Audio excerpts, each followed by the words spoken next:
pusieron el arca de Dios sobre un carro nuevo y la llevaron de la casa de Abinadab que estaba en el collado.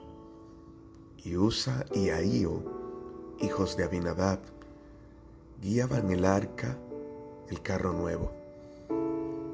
Y cuando lo llevaban de la casa de Abinadab que estaba en el collado, con el arca de Dios, Ahío iba delante del arca.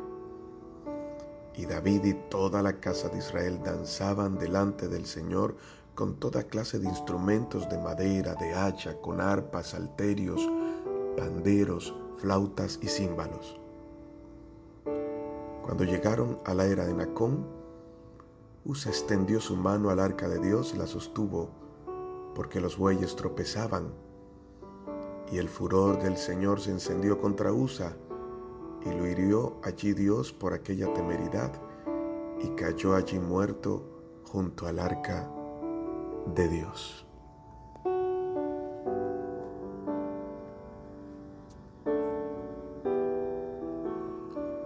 Esa es una palabra fuerte, pero fue un caso que ocurrió. Un caso que ocurrió por la imprudencia, no de aquel muchacho inexperto. Solamente de él no fue la imprudencia, ni solamente la de un rey que quiso de una manera tratar de llevar el arca hacia la ciudad, sino también de un padre que no tuvo en cuenta las consecuencias de lo que podría pasar. Te pongo un poquito en el contexto de la historia. El arca simbolizaba la presencia de Dios en medio del pueblo. El arca era una caja de madera. Arriba tenía una tapa y sobre esa tapa había 2 querubines, uno a cada lado.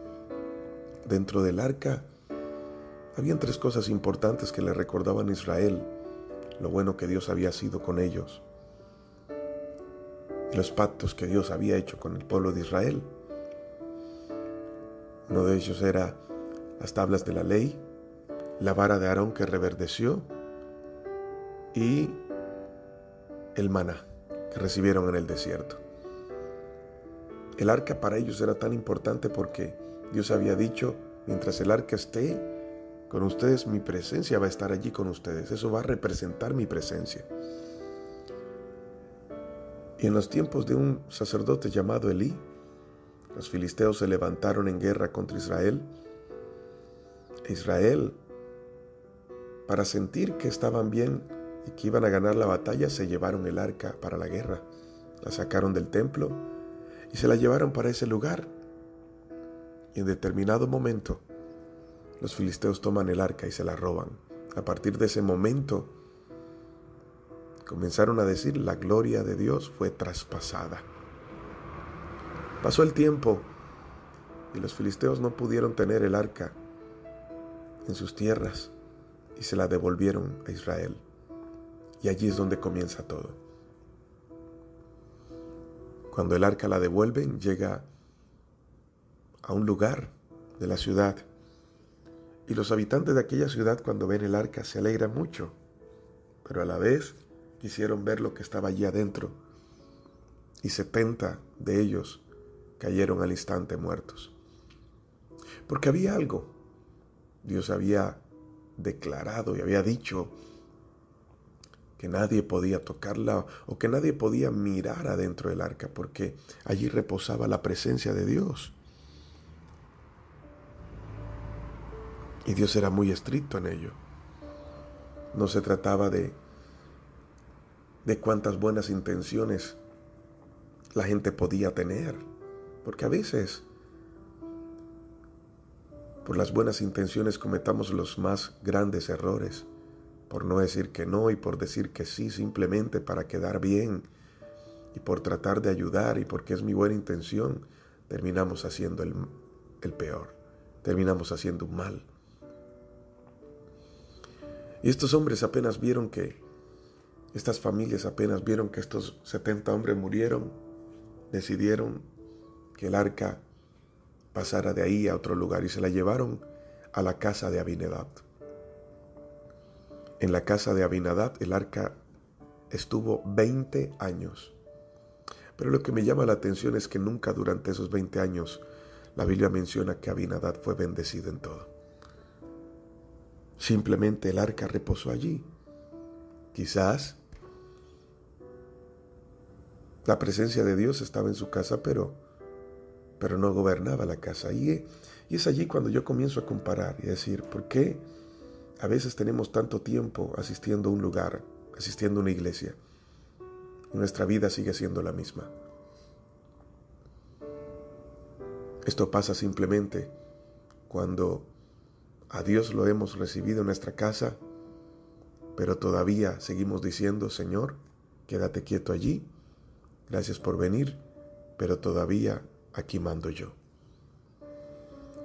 Y cuando queremos ser los que tienen el control, cuando queremos ser los que mandan en la casa, lo más probable es que cometamos errores una y otra vez. Lo más triste es que no pensamos que los errores los pagamos nosotros solamente, sino que nuestros hijos pueden recibir también el resultado de esas consecuencias. Es importante que la presencia de Dios esté en nuestra casa. Muy importante. Pero no simplemente como cuando tú ganas un trofeo y lo exhibes allí en la sala para que la gente lo vea.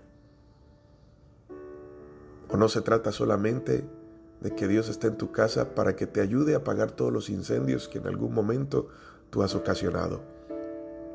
O para que Él venga y te ayude a pagar una deuda, o porque simplemente necesitas que te sane.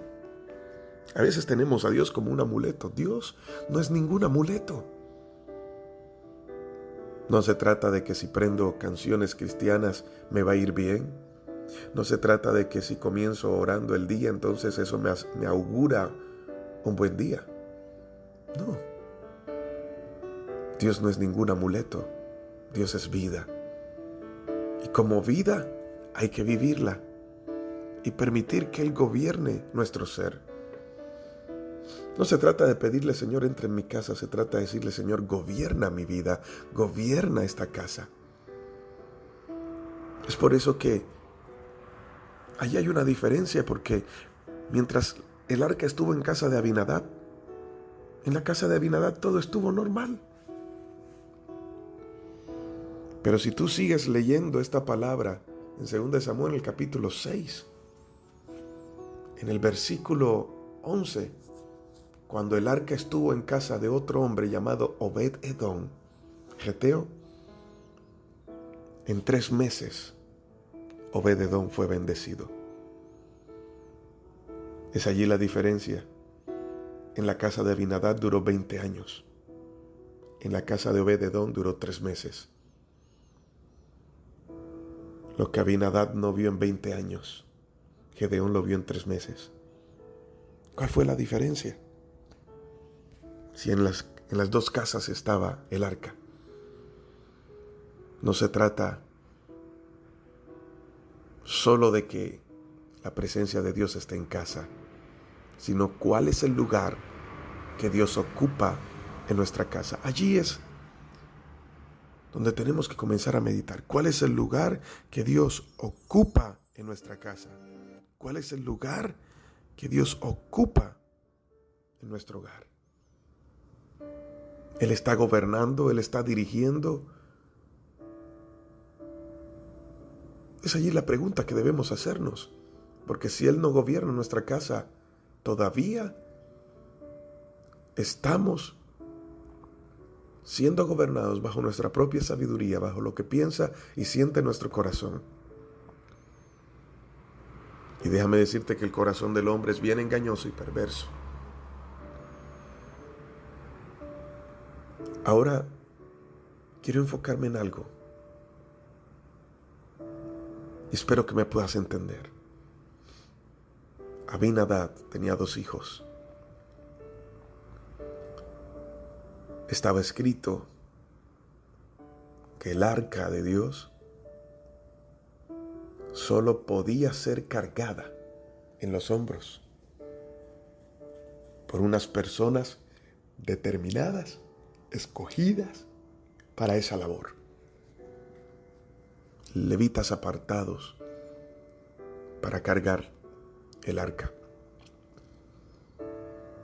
A David como que se le había pasado y David trajo unos carros, unos bueyes para jalar el arca, montarla sobre un carro y festejar. Pero órdenes son órdenes, obediencia es obediencia. Estatuto de Dios es estatuto, y él había decretado que la única forma de que el arca se pudiese trasladar de un lado a otro era que personas específicas la llevaran sobre sus hombros. Pero David no lo hizo así. Quiso impresionar. Quiso utilizar el modelo que los filisteos habían utilizado. Esto trajo una grande consecuencia. Ahora el problema no fue solo de David, que ignoró la ley, sabiendo la ley, por querer hacer lo que él pensaba que era lo correcto. Y en Dios no se trata de pensar o de creer o de suponer o de interpretar la palabra a mi manera. Se trata de hacerlo de la manera correcta, como está allí escrito. Pero a lo que voy fue que Abinadab, como padre de la casa, ignoró el mandamiento, ignoró la orden, ignoró lo que estaba escrito y quiso no llevarle la contraria al rey. Al contrario, de pronto quería estar en una buena posición y tenía una buena intención, y de pronto habrá dicho, no, pero es que si ayudamos al rey, entonces él nos va a tener pendiente para algún cargo político, qué sé yo. Y no pensó, no fue sabio, y mandó a sus 2 hijos adelante para que les esperara lo peor. Espero que me puedas entender en estos momentos la responsabilidad como padres que tenemos, y como hijos también, porque tanto el padre ignoró como debía hacerse de la manera correcta.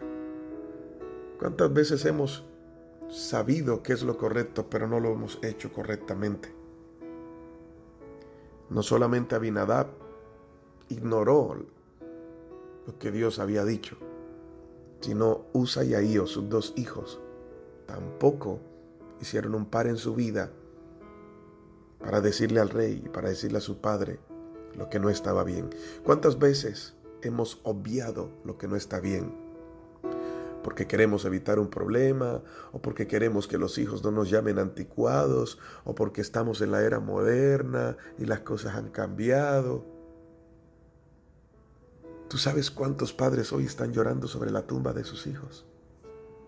¿O cuántos hijos hoy,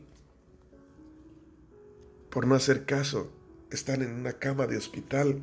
No porque Dios los haya mandado allí, porque tenemos un concepto de que es que Dios está castigando. No, esa no es la manera de disciplinarnos de Dios. Simplemente es la consecuencia de nuestros propios actos.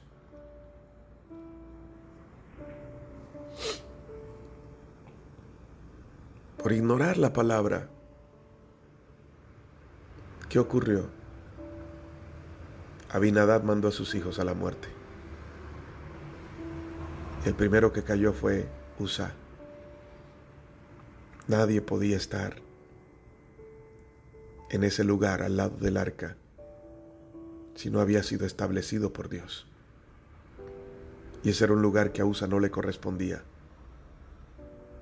Le correspondía a otro.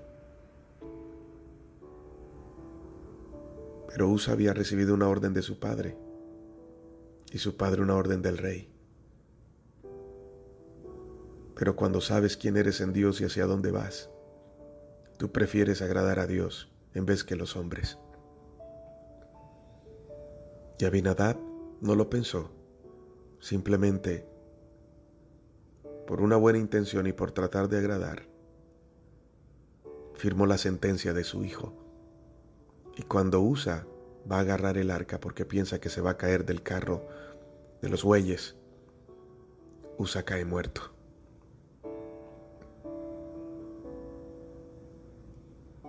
Yo me imagino a Abinadab llorando en el cajón por su hijo. Pero hoy que me estás escuchando, que no te pase como Abinadab. Después de 20 años de tener la casa, de tener en su casa el arca, alguno podría decir, o él mismo podría cuestionar y decir, ¿qué recibo ahora como recompensa? ¿Que mi hijo muera? Y si nos ponemos en la posición de Abinadab,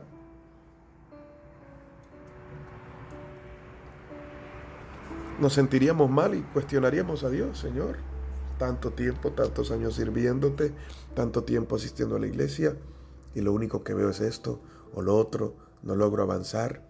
Al contrario, cada día voy de mal en peor. Yo me imagino a Abinadab mirando al cielo diciendo, ¿y ahora qué? Me ofrecí 20 años a guardar tu presencia, a guardar el arca en casa, y me quitas a un hijo. Eso es fuerte. Lo que estoy diciendo es fuerte. Yo me imagino que el silencio habrá reinado en ese momento. Como muchas veces creemos en nuestra justicia propia, personal, que no nos merecemos el mal que estamos viviendo. Es que yo no me lo merezco porque yo soy bueno, yo hago esto, yo hago buenas obras, yo doy limosna, o yo doy mi diezmo, yo doy mi ofrenda, yo asisto a la iglesia, me porto bien, y porque las cosas no mejoran. No se trata de las cosas que piensas que están bien y que percibes que estás bien. Se trata de hacer lo correcto. Y cuando yo ignoro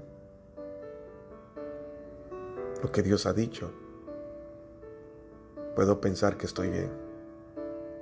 Y de esta manera llevamos la vida y dirigimos el hogar.